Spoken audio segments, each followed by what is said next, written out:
ছায়াটি রবীন্দ্রনাথ তৈরি করলেন, ও আমার দেশের মাটি তোমার ঠেকাই বাঁধা। এবং এই ধরনের লোকসঙ্গীত থেকে তৈরি করা গানের একটা বিশেষ অংশ রবীন্দ্রনাথের সবটা 1905 সালের বঙ্গভঙ্গ আন্দোলনের সময় রচনা। 1905-এর যে বঙ্গভঙ্গ আন্দোলন হয়েছিল তাতে বেশিরভাগ গানই রবীন্দ্রনাথ ওই সময় রচনা করেছিলেন এই ধরনের গান।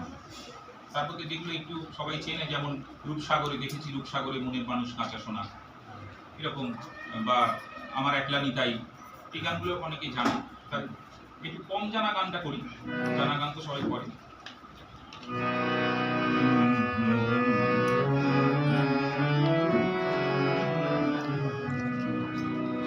সোনার দূর টেনে কেঁদে গেল ও নরহরি, সোনার দূর টেনে কেঁদে গেল ও নরহরি।